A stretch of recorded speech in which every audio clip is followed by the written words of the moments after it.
He was a hero who murdered in cold blood. Bam, bam, bam, bam, bam.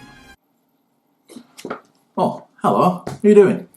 I've just got back from Licence to Kill at View in Blackburn. Didn't watch it at Southport this week. Been to the football today in Blackburn, watching my team Blackburn Rovers win.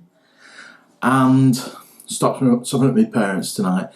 My son, who usually accompanies me to the Bond films, was not there tonight. He's not old enough to see Licence to Kill because it is pretty grim still. Now, I'll not hide the fact that I have always loved this film. Never saw it at the cinema first time around. The cinemas near me were pretty awful. And I've just stopped going to the cinema for a few years. But I love the film.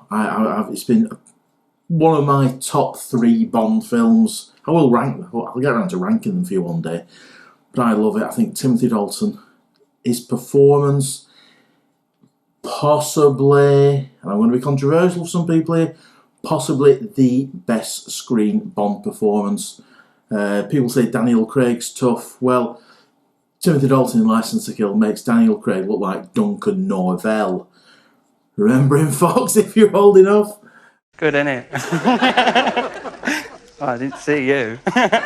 Yeah, just brooding magnificent. Now, I'll put a few things to bed. People say it's a bit like Miami Vice and looks a bit TV-ish. It didn't tonight.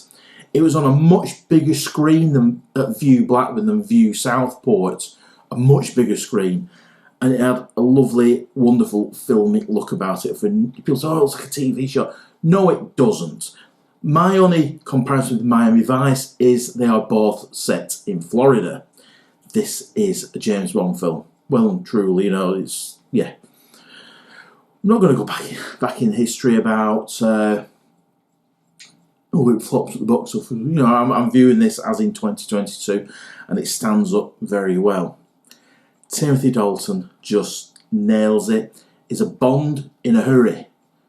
He never hesitates, he never deviates, he's just straight to it. He's just ultra professional, ultra slick. Yes, his humour doesn't flow naturally, but I don't think it's supposed to do. Interesting film. The shoot was in Mexico. It's got a very Latin American feel to it. Years ago, I didn't used to like the soundtrack by Michael Kamen, but I've loved that.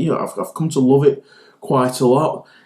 It is very much of its time, but it matches the Latino feel of the film. Superb. Robert Davi, what a great Bond villain. He just nails it, and him and Bond are pretty much equal. I love the fact that Bond double, triple crosses everybody in this film purely for revenge. It's not for Her Majesty's Secret Service. It's purely for revenge. Is it still grim? Yeah, I noticed one thing that kind of shocked me on the cinema screen when Loopy's on the back of the Jeep, and she goes, "Take your hands off me." You can see the blood seeping through her back where Sanchez has whipped her. I've never noticed that before.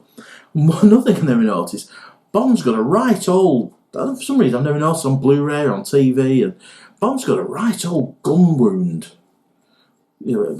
An old gun wound there on his shoulder. I've never really took any notice of that. So one of the reasons to see them at the cinema while you can. So thoroughly enjoyed it. Even though I've seen the film dozens and dozens of times, I had 2 hours of pure enjoyment tonight. Yes, pretty grim enjoyment, but superb. What a film. I'm very sad, though, to say that I feel really sad that it was Timothy Dalton's last Bond film. I'm not criticising it for, he's Bond for 8 years and made 2 films and he wants to move on. That's cool, and what a good job Pierce Brosnan did after him. It would have been nice for him to come back in GoldenEye, though, wouldn't it? Imagine that. That would have been a good film.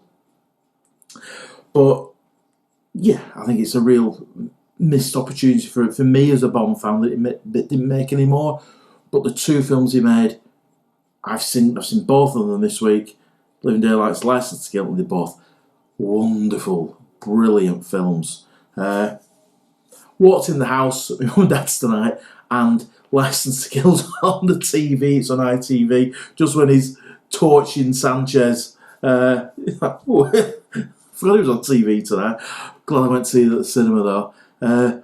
One thing I'm going to go and watch now is Timothy Dalton's Lark adverts. Yes, I know cigarettes are bad. I know advertising cigarettes is not particularly correct in 2022, but he does a really good performance in the Lark advert. Need a light?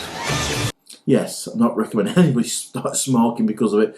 But yeah, that's possibly the last time you saw him as the Bondish character, and even in a silly cigarette advert, he nails it, doesn't it? He nails it. So I was gonna go down to the Barrelhead tonight and have a Bud and Lime and have a good old punch up, but it's raining, so I'm just gonna have a lager. So cheers, everybody. Enjoy your Saturday night, and make a sound, and you're dead.